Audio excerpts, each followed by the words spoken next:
तर मुलांना आता आपण पाहणार आहोत इयत्ता 9वीच्या विषय आपला जो विषय आहे इयत्ता 9वीमधील विषय इंग्रजी माध्यमातून आपण एक आपला नवीन विषयाकडे पाहणार आहोत जो आपला युनिट 4 आहे आणि 4.5 जो आपला शेवटचा पाठ आहे. त्या जो शेवटचा पाठ आहे जो लास्ट लेसन हा आपल्या पाठाचं नाव आहे आणि या पाठाच्या मधून पाहणार आहोत की ते लास्ट लेसन म्हणजे नेमकं काय आहे हे आपण इंट्रोडक्शनच्या माध्यमातून पाहणार आहोत की जे लास्ट लेसन म्हणजे युद्ध काळाच्या संदर्भामध्ये की एक घेतलेला जो कठीण जो निर्णय आहे त्या निर्णयावर जो निर्णय लागू केला आहे आणि कशामुळे जी फ्रेंच लँग्वेज ही बंद करून जर्मन लँग्वेज आता तिथे शिकवली जाणार आहे याच्या संदर्भातलं एक सुंदरसं जे आपण म्हणू शकतो जे कन्व्हर्सेशन आहे जे शिक्षक आणि विद्यार्थी यांच्यामधलं जे असणार आहे की शिक्षकांना जो विषय शिकवायचा आहे तो किती भावनिकरित्या ते आणि प्रेमाने ते विषय शिकवत होते, परंतु तिथले विद्यार्थी कशा प्रकारे ते इंटरेस्ट दाखवत नव्हते त्या किंवा ते लक्ष देत नव्हते त्या विषय शिकवण्यासाठी. परंतु आता हा नियम लागू केला गेल्यामुळे शिक्षकांना ते किती दुःख होत आहे की त्याची स्वतःची मातृभाषा सोडून त्यांना जर्मन लँग्वेज शिकवावा लागत आहे आणि त्याच्यामुळे जो आपला लेसनचा जो नाव आहे द लास्ट लेसन हा जो पाठ आहे या पाठाच्या माध्यमातून आपण अधिक माहिती घेणार आहोत. इथे जो आपल्याला दिलं की इंट्रोडक्शन आहे त्याच्यात पाहणार की in this lesson we will read how to write the underwent is termination experience of the sitting through the last lecture in French language की जो आपण या पाठाच्या माध्यमातून आपण पाहणार की हाऊ टू द रायटर जो लेखक आहे तो काय लिहित आहे की जो आपला फ्रेंच लँग्वेजच्या संदर्भात की द ट्रेसमेस एक्सपिरियन्स की कशा प्रकारे त्याला एक अद्भुत जो गोष्टीचा जो आनंद आपण सॉरी म्हणू शकतो की कशा प्रकारे एक वेगळ्या प्रकारचा अनुभव त्यांनी त्याच्या जीवनात आला की through the last lecture in the French की कशाच्या माध्यमातून जो लास्ट लेक्चर आहे जो फ्रेंच माध्यमातून किंवा फ्रेंच भाषेतले असलेले जे त्याचा पिरियड आहे त्या विषयामधला कशा प्रकारे जो लास्ट लेसन आहे त्याच्या माध्यमातून त्याला एक कशा प्रकारे एक विस्तृत किंवा आपण म्हणू शकतो एक आनंद त्याला आलेला आहे किंवा एक एक्सपिरियन्स एक अनुभव त्याला आलेला आहे आणि तो एक्सपिरियन्स कशा प्रकारे आलेला आहे हेच देखील आपण या पाठाच्या माध्यमातून मुलांनो पाहणार आहोत. चला तर आपण बघा इथे या कथेला किंवा या पाठाला आपण सुरुवात करणार आहोत. बघा इथे दिले आहे की एक प्रकारे एक शाळेचं जे चित्र आहे की एक जो मुलगा आहे तो शाळेला चाललेला आहे आणि द लास्ट लेसन म्हणजेच याचा अर्थ आपला काय आहे पाठाचं नाव की शेवटचा धडा आहे. द लास्ट लेसन बघा दिले लास्ट म्हणजे शेवटचा लेसन म्हणजे काय आहे धडा आहे पाठ आहे. आपण पडूया मग तो कशाच्या संदर्भात आहे तो काय आहे तो का असं म्हटलं गेलेलं आहे आणि याच्या कशाच्या संदर्भात ही सगळ्या गोष्टी स्टोरी आहे. तर या सर्व प्रश्नांची उत्तरे आता आपण या पाठाच्या माध्यमातून पाहणार आहोत. बघा आता आपण सुरुवात करणार दिले I was already late to mister Hamel's classes की मी आता अगोदरच फार उशीर झालेला आहे. He had a warned as that he would ask questions on participate की त्यांनी आधीच आम्हाला सांगितलं होतं की मी तुम्हाला याच्या संदर्भामध्ये काही प्रश्न विचारणार आहे. आय वुड आस्क क्वेश्चन मी तुम्हाला प्रश्न विचारणार आहे ऑन पार्टिसिपेट कशाबद्दलच्या पार्टिसिपंट्सच्या याच्या माध्यमातून मी तुम्हाला काही प्रश्न विचारणार आहे मी तुम्हाला त्यांनी आधीच सांगितलेलं आहे. And I did not know the first word about the theme आणि मला याच्याबद्दलची एकही शब्द एकही गोष्ट याच्याबद्दलची त्या पार्टिसिपलबद्दल मला काहीही माहिती नाही आहे. Did not know first word म्हणजे एकही जो पहिला जो अक्षर आहे पहिला जो शब्द आहे याच्याबद्दलचं मला काहीही माहिती नाही असं देखील ते सांगतोय. For a moment through the of running away आणि मग असं मित्र एक्शनवर थांबला आणि तो काय केला the thought of running away आणि त्याने असा विचार केला आणि तो जोरामध्ये धावायला लागला running off day and spending day out of school but decide not to आणि त्याने असा विचार केला की मला तर काय याचं येत नाही किंवा मी याच्यामध्ये काय करत नाही मला याच्या विषयाबद्दलची काही माहिती नाही तर मला असं वाटतं की मी माझा वेळ काय करावा बाहेर वेळ घालवा परंतु त्याने तसं केलं नाही. स्पेंडिंग डे म्हणजे काय की बाहेर वेळ घालवणे आउट ऑफ स्कूल म्हणजे शाळेच्या बाहेर वेळ घालवावा बट डिसाइडेड नॉट टू परंतु मग त्याने ठरवलं नाही म्हणून की नाही असं मी बाहेर वेळ घालवू शकत नाही आहे. आता पुढे काय घटना घडते when I pass the town hall there was a crowded in the front of the bulletin board आणि अशा वेळी जेव्हा लेखक जेव्हा त्या शाळेच्या जवळ जातात तेव्हा त्यांना एक खूप मोठी काय दिसते गर्दी दिसते. Wien I pass the town of the hall जेव्हा ते वेन आय पास जेव्हा ते जो टाउन जो त्यांचा जो टाउन आहे त्या टाउनचं जेव्हा त्याला पास करतात तेव्हा तिथे एक मोठ्या प्रकारची गर्दी क्राऊडचा अर्थ काय गर्दी front of the bulletin board की जेव्हा नोटीस बोर्ड आहे बुलेटिन बोर्डचा अर्थ काय आहे नोटीस बोर्ड आणि नोटीस बोर्डच्या समोर त्यांना एक खूप मोठी अशी गर्दी दिसत आहे. आता ही गर्दी कोणत्या प्रकारची आहे, चला आपण पाहूया की ही गर्दी कशा प्रकारची आहे. बघा, for the last 2 years all our bad news came to there. आता मागील 2 वर्षाच्या सर्व प्रकारच्या वाईट बातम्या असतात त्या नोटीस बोर्डवरती, या बोर्डवरती असायच्या, असं त्या लेखकांचं म्हणणं आहे. फॉर द लास्ट 2 years, मागील 2 वर्षापासून ऑल अवर बॅड न्यूज, सर्व प्रकारच्या ज्या वाईट बातम्या आहेत केम फ्रॉम देअर, आणि त्या इथे नमूद केलेल्या असायच्या, इथे लिहिलेल्या असायच्या. आता इथपर्यंत ओके आहे की ते सगळे, ही घटना सगळी कशी आहे, बाहेरची आहे. आता मात्र लेखक आतमध्ये प्रवेश करत आहेत. आता हा दिसर काय आहे, जसा तुमचा क्लासरूम आहे तसा तो आपल्या लेखकाचा जो की क्लासरूम आहे. आय रिच आय एम हेल्मेस little garden all out of breath. बघा, आय रिच मी काय केलं की मी पोचलो हेल्मेस लिटिल गार्डन, की त्यांच्या जे हेल्मेट आहे बघा, हेमलेस आहे त्यांच्या छोट्याशा गार्डनच्या भोवती मी श्वास घेत किंवा धापा टाकत मी कसं बसं तिथे पोचलेलो आहे. युजली वेन स्कूल बिगेन, बहुधा स्कूल सुरू झालेली होती, school began, there was a great bustle which could be heard in the, आणि तिथे एक मोठी काय झाली की जी घट्टा वाजलेली होती, which could be heard there street, but right now everything was still. आणि आता तिथे जे सर्वजण काय ते आता जवळजवळ सर्वजण त्या बेंचवरती बसलेले होते. एव्हरीथिंग वॉज स्टील, तिथे सगळेजण बसलेले होते. Through the window I saw my classmate already in their place and M Hamel's, की मी म्हणजे त्या विंडोच्या जवळचे तिकडे आम्ही बघितलं की सर्वजण आय सॉ माय क्लासमेट, की माझ्या जवळचे किंवा माझे जे सर्व मित्र आहेत, क्लासमेट म्हणजे काय, माझ्या सोबतीचे किंवा माझी सोबती, माझे मित्र, ऑलरेडी इन देअर प्लेस, ते तिथे बसलेले आहेत. आणि जे मिस्टर हेमलेस आहेत ते देखील तिथे त्याला उभे असलेले तिथे त्यांना दिसलेले आहेत. कोणाला, जे आपले लेखक आहेत त्या लेखकांना ते इथे दिसलेले आहे. Walking up and down with is terrible iron ruler under his arm. आणि जेव्हा ते चालत होता तेव्हा त्यांनी पाहिलं की डाऊन विथ, ते चालत होते, वॉकिंग अप ते काय करतात, चालत होते, and down with is terrible, आणि ते थोडेसे तिथे चालत असताना टेरिबल इन आयर्न रुलर, त्यांच्या हातामध्ये त्यांच्या काखेमध्ये काय होती, एक रुलर होती. रुलर म्हणजे काय, पट्टी होती. आय वॉज स्केअर्ड, आणि आता मात्र मी घाबरलो आहे. स्केअर्डचा अर्थ काय, घाबरले. बट नथिंग हॅपन, परंतु काही घडलं नाही, म्हणजे ते मला ओरडले नाही, ते मला चिडले नाही, त्यांनी मला पट्टी मारली नाही, म्हणजे बट नथिंग हॅपन म्हणजे असं काहीही घडलेलं नाही आहे. Miss हेमलेस saw me and sed kindly, त्यांनी माझ्याकडे दयाळूपणाने पाहिलं आणि म्हणाले. काइंडलीचा अर्थ काय आहे, हे बघा, एम हेवन सॉ मी, त्यांनी माझ्याकडे बघितलं, अँड सेड काइंडली, आणि त्यांनी दयाळूपणे सांगितलं, go to your place quickly, तू लवकर आपल्या जागेवरती निघून जा किंवा जागेवर जा. लिटिल फ्रान्स, लिटिल फ्रान्स, लहान फ्रान्स, तू काय कर, लवकर आपल्या जागेवर बसून जा. वी वेर बिगिनिंग, आपली सुरुवात झालेली आहे. ते जे काही लेसन घेत होते त्या लेसनला त्यांनी सुरुवात केली होती. We were beginning without you, आम्ही तुझ्याशिवाय पाठाला सुरुवात केलेली आहे. बघा, I saw that our teacher had on his green coat, frilled shirt and black steel cap that he. आता मी पाहिलं आहे, आय सॉ म्हणजे मी बघितले काय, दॅट आवर टीचर, जे आमचे जे शिक्षक आहेत ते शिक्षक काय करत आहे, आमचे शिक्षक बघा, had to on is green coat, त्यांनी काय केलं आहे, एक ग्रीन म्हणजे हिरवा रंगाचा कोट परिधान केलेला आहे. अँड थ्रिल्ड शर्ट, म्हणजे झालेलं असलेलं जे शर्ट आहे ते घातले, आणि ब्लॅक स्किल कॅप, आणि एक काळ्या कलरची त्यांनी काय केली आहे, टोपी घातलेली आहे. तर अशा प्रकारे त्यांनी त्यांच्या रंगवेशाचं, वेशभूषेचं त्यांनी इथे चित्रण वर्णन केलेलं आहे लेखकांनी. त्यांनी सांगितलं आहे फॉर ए स्पेशल ओकेजन, आणि ते काय म्हणतात की बघा इथे त्यांनी सांगितलेलं आहे अशा प्रकारे.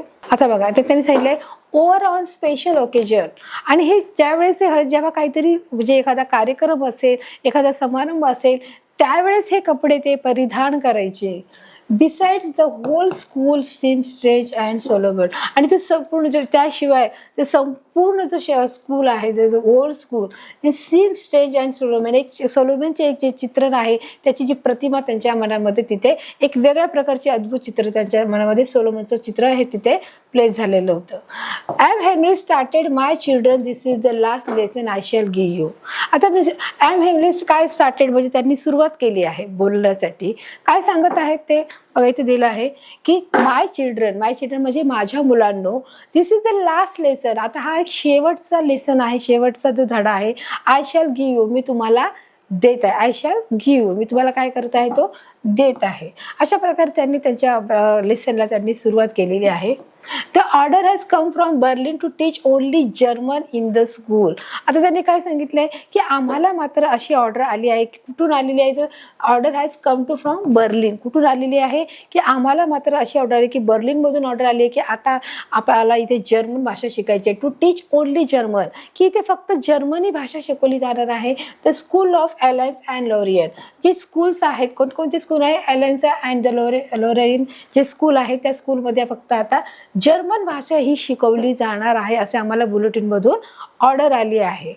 The new estates comes tomorrow, आणि एक नवीन शिक्षक मात्र उद्यापासून येणार आहे. This is your last French lesson, आणि त्याच्यामुळे जो हा तुमचा लेसन असणार आहे तो लास्टचा किंवा शेवटचा धडा हा असणार आहे.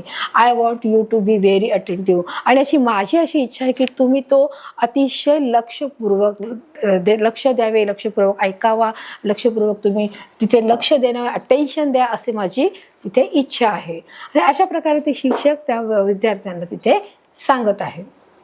I was overjoy to learn this, आणि मी ते शिकण्यासाठी खूपच अतिउत्साही होतो. ओव्हरजॉय म्हणजे अतिउत्साही. I was overjoy to learn this, आणि मी ती अतिशय उत्साही होतो ते शिकण्यासाठी. Now I understood what they had put up on the wall, आणि आता मला समजलं की त्या वॉलवरती, त्या भिंतीवरती काय लिहिलं गेलं आहे. बघा इथे त्यांनी दिलेलं आहे की बघा तुम्हाला दिसत आहे, now I understand what they had put on the wall. What had the put on the, म्हणजे तिथे त्या भिंतीवरती काय लिहिलं गेलेलं आहे. आता मात्र मला तिथे व्यवस्थित तिथे समजत आहे, एक्सप्लेन होत आहे. माय लास्ट फ्रेंच लेसन, माझा लास्टचा शेवटचा जो फ्रेंचचा लेसन आहे. व्हाय, का असं तो म्हणत आहे, का? I hardly knew how to write, आणि आता म्हणजे मला आता कळायला लागलंय की कसं लिहायचं आहे. I should never learn any मोर, आणि आता मला जास्त शिकता येणार नाही याचं लेखकाला दुःख वाटत होतं. त्याला त्याचं वाईट वाटत होतं की हा शेवटचा लेसन आहे, की इतके दिवस मी त्या गोष्टीकडे दुर्लक्ष केलं. परंतु जेव्हा आता जेव्हा शेवटचा जो वेळ आहे किंवा शेवटचा जो लेसन आहे त्यावेळेस मात्र मला ती गोष्ट समजायला लागलेली आहे. तर आता ती मी समजून घेत आहे, ती मला आवडायला लागली आहे. आणि म्हणून तो म्हणत आहे व्हाय म्हणजे का मी असं करत आहे. I hardly knew how to write, आणि आत्ताशी म्हणजे हार्डली म्हणजे मी आता इतक्यात मी काय करायला लागलो आहो, मला माहिती पडायला लागले की कशा प्रकारे ते लिहायचं आहे. I should never learn any मोर, आणि मला अजून मात्र आता शिकता येणार नाही याची खंत लेखकाला वाटत होती. समस्या मुलांनो इथे काय चाललंय, आता पुढे आपण जाणार आहोत. इथपर्यंत क्लिअर आहे? Done? Okay. But now I was feeling bad or not able to learn any more, परंतु आता मला फार वाईट वाटत आहे. आय वॉज फिलिंग, वाईट वाटत होतं. आय वॉज फिलिंग बॅड म्हणजे मला फार वाईट वाटत होतं. For not able to learn French anymore, की आता मला अधिक फ्रेंच लँग्वेज ही शिकता येणार नाही याच्याबद्दल मला फार वाईट वाटत असतं. म्हणजे मला वाईट वाटत होतं असं इथे लेखक सांगत आहेत. की जसं जेणेकरून त्यांनी सांगितलं की आज हा माझा शेवटचा लेसन आहे, शेवटचा धडा आहे. आता यापुढे उद्यापासून एक नवीन शिक्षक येणार आहेत आणि ते जर्मनीची भाषा शिकणार आहेत. परंतु हा शेवटचा लेसन असल्यामुळे लेखकाला ते फार वाईट वाटत आहे. आता मला अधिक काळ मला फ्रेंच लँग्वेज शिकता येणार नाही या गोष्टीबद्दल त्याला खूप वाईट वाटत आहे. But now I was feeling so bad, त्यांनी त्याला खूप वाईट वाटत होतं. My books that had seem such a nuisance a while ago so heavy to carry. त्यांनी असं वाटत होतं की पण my books that had seem, की त्यावेळेस मला माझे जे पुस्तक आहे त्या पुस्तकांचं एक प्रकारे जे काय आहे की मला खूप त्यावेळेस म्हणतं की माय book that had seem such अ निशियन्स, की त्यावेळेस जे मला पुस्तक आहे मला पुस्तकाचा उपद्रव वाटत होता. बघा निशियन्सचा अर्थ काय आहे, उपद्रव वाटणे. व्हाईल अगो त्यापूर्वी मला खूप त्या पुस्तकांचा उपद्रव वाटायचा, ती मला नकोशी वाटायची. So heavy to carry on, आणि मला ती खूप जड वाटायची ती मला घेऊन जाण्यासाठी, की मला ती बोर वाटायची, मला त्या पुस्तकाचा फार उपद्रव वाटायचा, ती मला एक प्रकारे कटकट वाटायची आणि मी त्या गोष्टीत अजिबात इंटरेस्ट घेतला आणि ती मला ती उचलून घेऊन जाण्यासाठी पण ती खूप मला जड वाटायची. असं त्यावेळेस म्हणजे काही वर्षापूर्वी म्हणजे त्याचे जो विचार होते तो तिथे बघा इथे लेखक विचार व्यक्त करत आहे. सो आणि त्याचप्रमाणे जे ग्रामर आहे अँड माय हिस्ट्री जे माझं व्याकरण आहे, अँड माय हिस्ट्री जे माझे इतिहास ऑफ द संत आणि जे माझी काही संतांची जी पुस्तकं आहे, वेअर ओल्ड फ्रेंड जे माझे मित्र आहेत, and now that I could not give up आणि मी या सर्वांना सोडून जाऊ शकत नाही. I could not give up म्हणजे मी यांना मला सोडून जायची इच्छा नाही, मी सोडून जाऊ शकत नाही, अशा प्रकारचं असं दुःख या लेखकाला इथे वाटत आहे. तो आपल्या इथे मनोगत सांगत आहे. अँड एम हॅमल टू आणि जे आपले शिक्षक आहेत, जे फ्रेंच शिक्षक आहेत एम हॅमल, त्यांना देखील सोडून जाण्याची इथे लेखकाला इच्छा नाही आहे. The idea that he was going away that I should never see him again आणि त्याच्यामुळे आता हे सर्व सोडून जाण्याची मला सोडून जायची इच्छा नाही, that I should never see him again आणि आता हे मला आता परत कधीही दिसणार नाही याच्याबद्दलची एक खंत, एकाबद्दलचं एक दुःख त्यांच्या मनामध्ये इथे आपल्याला दिसत आहे. तर अशा प्रकारे आपल्यालाही कधी कधी होतं ना मुलांनो की एखादी जर आपण शाळा सोडून दुसऱ्या ठिकाणी ॲडमिशनला जातोय म्हणजे कारण काही असो किंवा बाबांची नोकरी त्या दुसऱ्या ठिकाणी लागली असेल किंवा कारण वेगळं का म्हणजे त्या कारणास्तव आपल्याला बाहेर जावं लागत असेल, मग आपण आपली जी जुनी शाळा सोडून ते आपण नवीन ठिकाणी जात असतो. मग त्यावेळेस साहजिक असे आपल्यालाही दुःख वाटतं की नाही की अरे कशा प्रकारे आपण इथे आपले जे सर्व आपले जे जुने मित्र आहे, जे सवंगडी आहे, जे आपली बेंच आहे आणि आपले जे शिक्षक आहेत, या सर्वांना सोडून आपण एका नवीन ठिकाणी जात असताना आपल्याला मात्र या सर्व गोष्टीची आठवण येते आणि आपल्याला या सर्व गोष्टीबद्दलचं वाईट वाटतं. आणि तसंच असं काहीचं वाईट या लेखकांना देखील वाटलेलं आहे की ते लेखक म्हणतात की मला की हा जो लास्ट लेसन आहे की हा लास्ट राहणार आहे, परंतु आता मला कुठे गोडी वाटत आहे, मला शिकण्याचा आनंद वाटत आहे आणि आता मला वाटत आहे की अरे मी शिकू शकत होतो परंतु मी हे शिकलं नाही.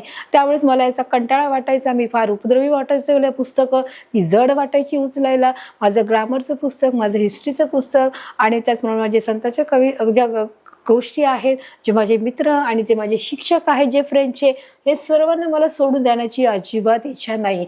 That I should never see him again आणि मी आता त्यांना पुन्हा कधीही बघू शकणार नाही, अशा प्रकारचे त्यांना दुःख ते खंत देखील त्यांना इथे वाटत आहे.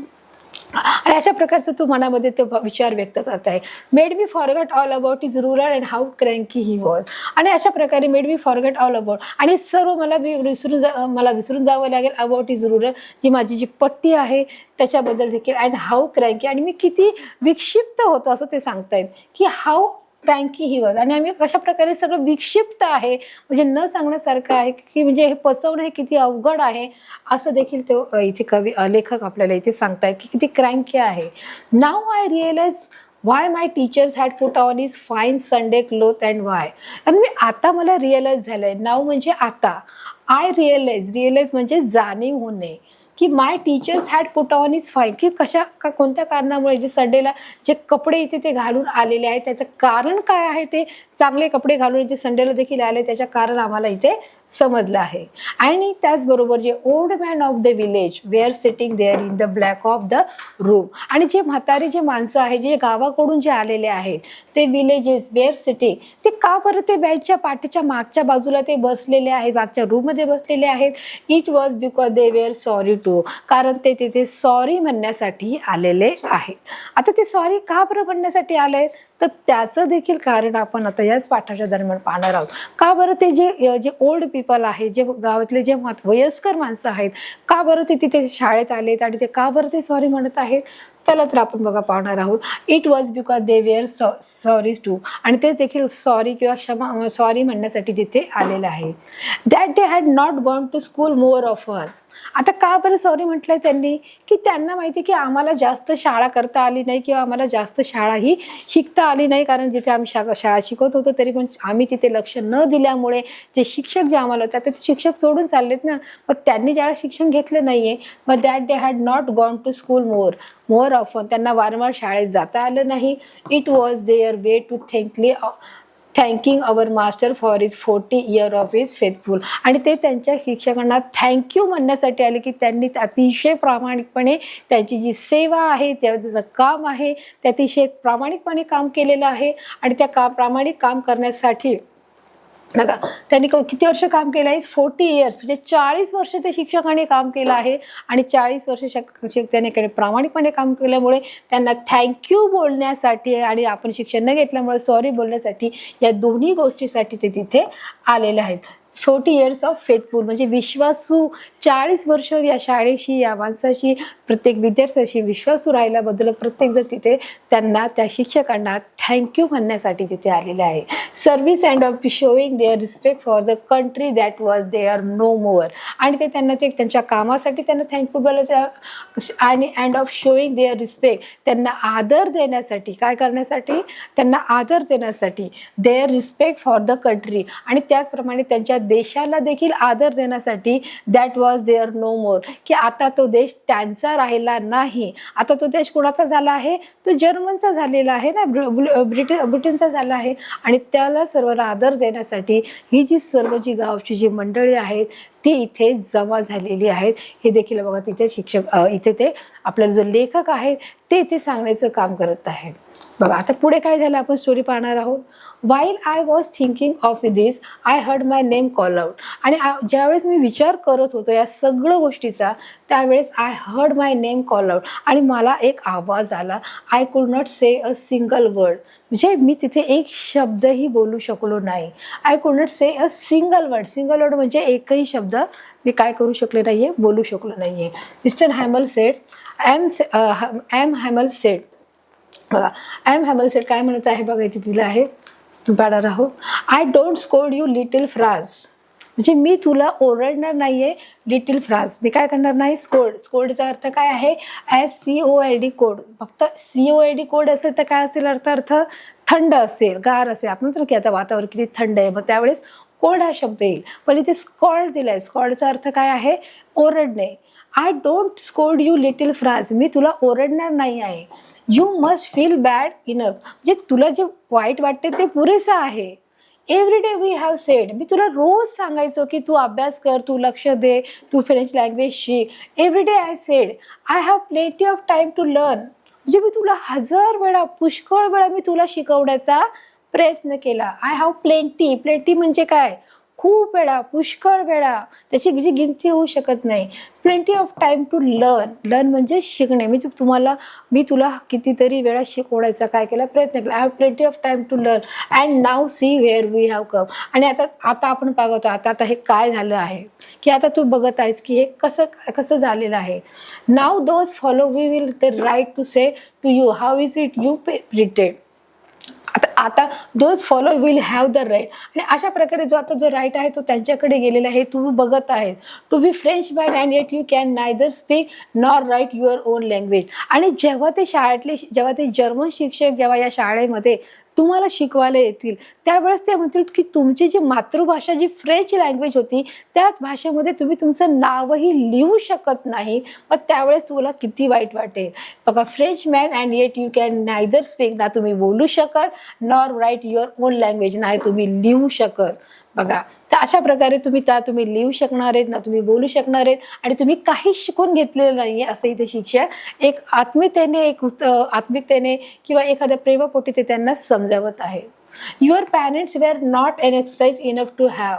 आणि म्हणजे मी फक्त तुमच्या पालकांना दोषी देतोय असं नाही आहे. Your parent wear not an exercise म्हणजे काय, दोषी देणे किंवा ठरवणे, म्हणजे तेच फक्त पुरेसे नाही आहेत ह्या सर्व गोष्टीला तुम्ही न शिकल्यामुळे. दे प्रिफर टू, म्हणजे ते तुम्हाला काय कोणत्या गोष्टी दुसऱ्या कामासाठी देखील तुम्ही त्यांचा ते वापर करू शकत होते. बघा, you to work on a farm on at the mills, ते तुम्हाला एका फार्ममध्ये किंवा एखाद्या मिलमध्ये देखील तुम्हाला ते कामाला लावू शकते. So as to have a little more money, की जे थोडेफार तुम्हाला त्यांना जास्त पैसे देण्यासाठी. I have been to blame also, आणि त्याचप्रमाणे मी स्वतःला देखील मी तुम्हाला काय करत आहोत, मी दोषी ठरवत आहे. मी देखील तितकाच दोषी आहे जितके तुमचे पॅरेंट्स थोडेसे असू शकतात, त्याचप्रमाणे त्याच्यामध्ये मी सुद्धा दोषी आहे. कसं आहे, I have been to blame also, आणि मी स्वतःला देखील काय करत आहे, दोषी ठरवत आहे. याच्यामध्ये माझा देखील थोडाफार काय आहे, दोष आहे. आता तो दोष कसा काय आहे, ते स्वतःबद्दल काय माहिती सांगतायत बघा. I have said to you to water my flower instead of making you learn your lesson, की मी देखील तुम्हाला काय केलं की माझ्या झाडाच्या फुलांना किंवा फांद्यांना मी पाणी टाकायला सांगितलं होतं जेव्हा तुम्ही अभ्यास करत असाल. आय हॅव सेंट यू म्हणजे पाठवणे, टू वॉटर माय फ्लावर माझ्या फुलांना पाणी देण्यासाठी, instead of making you learn your lesson, जेव्हा तुम्ही तुमचा अभ्यास करत असाल तेव्हा मी देखील तुम्हाला मध्ये मध्ये माझ्या झाडांना पाणी टाकण्यासाठी पाठवलेलं आहे. Mister Hamel went on a talk of the French language in the world. ते सांगतात की जे मिस्टर हॅमल सांगतात की जी फ्रेंच लँग्वेज ही जगातील सर्वोत्तम भाषा आहे, सगळ्यात चांगली भाषा आहे. To talk of the French language in the world we must guard it. आणि आपण त्याचं रक्षण केलं पाहिजे. फ्रेंच लँग्वेजचं आपण काय करणं गरजेचं आहे, रक्षण करणं गरजेचं आहे. Among us and never forget it because when he people are enslaved. की म्हणजे तिचे जे आपण हे कधीच विसरता का म्हणे ते because when he people are, की जे लोक आपले काय आहेत ते म्हणजे गुलाम आहेत. It is if they had the key to their prison. आणि त्यांना या पिंजऱ्यातून मुक्त करण्याची ही आपल्याकडे काय आहे, ही एक चावी आहे. If they had to the key, आणि हीच आपली काय आहे, त्या चावी आहे की जे आपल्याला आपल्या पिंजऱ्यातून मुक्त करू शकते. आणि म्हणून आपल्याला हे आपल्याला भाषेचं रक्षण करणं हे गरजेचं आहे. देन आता हे सगळं बोलून झाल्यावर त्यांनी काय केलं आहे, then he open a grammar book. आणि त्यांनी आता एक ग्रामरची बुक काढली आहे. एक त्यांनी व्याकरणाची पुस्तक काढलेलं आहे. And I realise how well I understood it. आणि आता मला समजलं आहे की मला किती कळालेलं आहे. आणि आता तिथे बघा ते सांगत आहे की आता त्यांनी जे बुक काढलं आणि त्याच्यावर त्यांना कळालं की आता मला किती या भाषेबद्दल समजत आहे. After grammar we had lesson in writing. जेव्हा ग्रामर झालं किंवा ग्रामरचा जो सब्जेक्ट आहे, जो पिरियड आहे तो संपला, फिनिश झाला, we had lesson in writing that day mister Hamel had new copies for us. आणि ज्यावेळेस ग्रामर विषय संपून झाल्यानंतर एम हॅमल यांनी काय केलं की एक नवीन बुक सगळ्यांना काय दिलं आहे, दिलेलं आहे. M Hamel had new copies for us. आणि त्यांनी आमच्यासाठी नवीन बुक्स घेऊन आलेले होते. नवीन new copies for them on which were written in a beautiful round hand France Alsace France Alsace on were written beautiful round. आणि त्यांनी हातामध्ये ते घेतलं आणि त्यांना तिथे सांगत होते की त्याच्यावर ते लिहिलं होतं फ्रान्स एलेस. अशा प्रकारचे तिथे एक प्रकारे वाक्य तिथे लिहिलेलं होतं. अशा प्रकारे त्या बुकमध्ये त्यांनी ते लिहिलेलं आहे. They look like little flags feathering everywhere. आता ते कशासारखं दिसत होतं की एखादा जो झेंडा आहे, फ्लॅग म्हणजे काय, जो झेंडा आहे, they look like a little flag, एक छोटासा झेंडा आहे त्याच्यासारखं ते फ्लटरिंग म्हणजे काय, तो उडत, जसा झेंडा बघा वाऱ्याने कसा उडतो, फडफडतो. आपण झेंडाबद्दल केल्यावर आपल्याला कसं दिसतं, फ्लॅग होस्टिंग केल्यावर, त्याप्रमाणे आपल्याला इथे दिसत आहे. Everywhere in the school room. आणि प्रत्येक स्कूलच्या रूममध्ये ज्याप्रमाणे छोटे छोटे जसे काय आपण पाहतो झेंडे लावले गेले आहेत त्याप्रमाणे त्या कॉप्या दिसत आहे. Hung from the rod at the top of our desk. आणि त्या प्रत्येकाच्या डेस्क भोवती, प्रत्येकाच्या बॅच भोवती ते त्यांनी ते ठेवलेले होते. आणि ते जे काय झेंड्याप्रमाणे ते आपल्याला झेंडे रोवले गेले आहेत अशा प्रकारे ते दिसत होते. On the roof of the pigeons could very low and I thought to myself will they make them sign up. आणि त्या ऑन द रूफ आणि त्याच्या जे पृष्ठ कव्हर होतं ते पिजन्स, ते काय आहे कबुतरासारखं ते व्हेरी लो आणि जास्त दिसत होतं. German even the pigeon. आणि जर्मन कसे आहेत, ते एका कबुतरासारखे आहे. काय आहे, even the pigeon. Whenever I look up from my writing. जेव्हा मी माझ्या when I look up from my writing, जेव्हा मी ते लिहिलेलं बघितलं, I saw mister M Hamel is sitting motionless in his chair. आणि मी असं बघितलं की जे हॅमल आहेत, की जे फ्रेंच शिक्षक आहेत, ते एक मोशनलेस म्हणजे काही हालचाल न करता, मोशनलेस मीन्स कोणत्याही गोष्टीची हालचाल न करता ते त्यांच्या चेअरवर बसलेले आहेत, खुर्चीवर. And gazing at one thing. आणि ते काहीतरी म्हणजे कुरबुर करत आहे किंवा काहीतरी ते मनामध्ये विचार करत आहे, गेझिंग करत आहेत. बघा, ते काहीतरी कुजबुजत आहेत. गेझिंगचा मिनिंग काय आहे, कुजबुजणे आहे. ते काहीतरी कुजबुजत आहे, ते विचार करत आहेत आणि स्वतःशी ते बोलण्याचा प्रयत्न करत आहेत. की कारण हा त्यांचा जो लास्ट लेसन आहे ना, then it another's if he want to fix in his mind just now everything look in the little school room. आणि दॅन इट अनदर इफ. आणि त्यांनी दुसरीकडे बघितलं, if he want to fix in his mind. आणि त्यांनी त्यांच्या मनामध्ये पक्क ठरवलं की how everything look in the little school room. आणि जे छोट्या छोट्या रूम आहेत ह्या कशा दिसत आहेत त्यांच्याकडे ते त्या दृष्टीने ते बघत राहिले की ते कशा प्रकारे ते दिसत आहे त्यांच्याकडे. ते अशा प्रकारे ते बघत राहिले. त्याच्या ते चेअरवर बसले आणि ह्या रूम ज्या कशा आहेत त्या बघण्याचा त्यांनी प्रयत्न केला.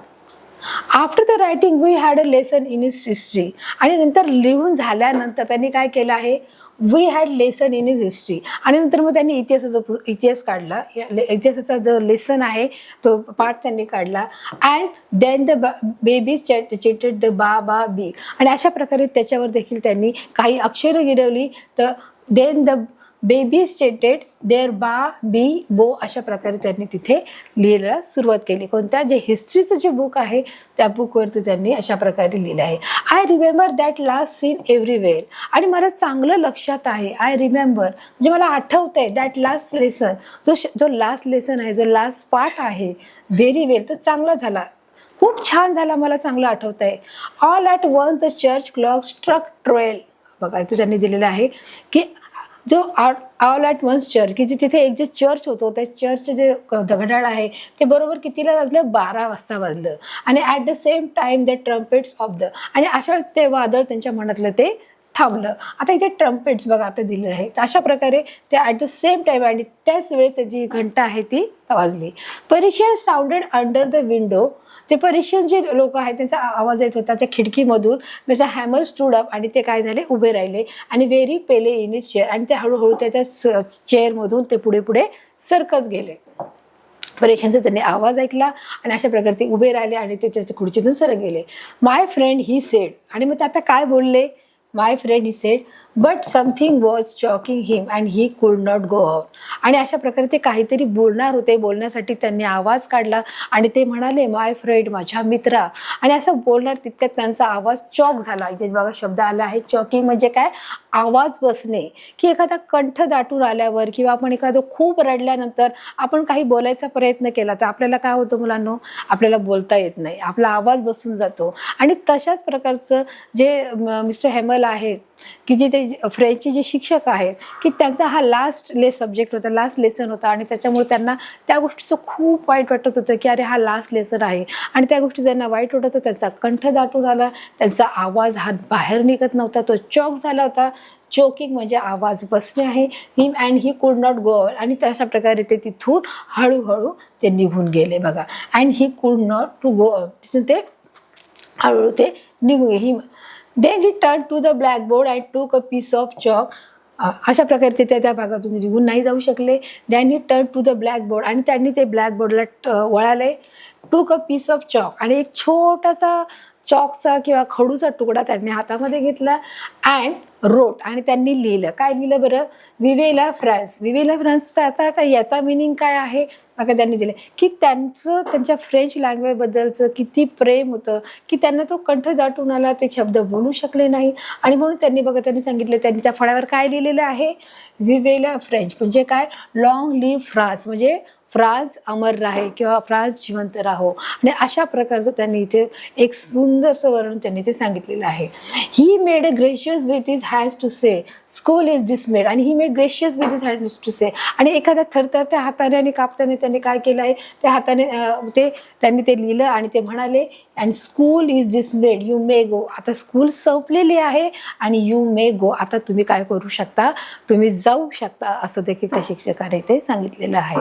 तर अशा प्रकारचं जे सुंदरसं एक मुलांनो की द लास्ट लेसन, म्हणजे जो शेवटचा पाठ आहे जो आपला इथे संपलेला आहे. कारण आता उद्यापासून एक नवीन शिक्षक येणार आहेत आणि नवीन शिक्षकाची जी लँग्वेज आहे, जे बर्लिननी सांगितलं आहे की आता तुम्हाला जर्मन भाषा उद्यापासून शिकायची आहे आणि नवीन शिक्षक जो येणार आहे तो जर्मन भाषेत शिकवणार आहे. आणि अशा प्रकारे तो लास्ट लेसन आहे हा शिक्षकांनी त्याचा एक जो पाठ आहे तो इथे त्यांचा फिनिश केलेला आहे.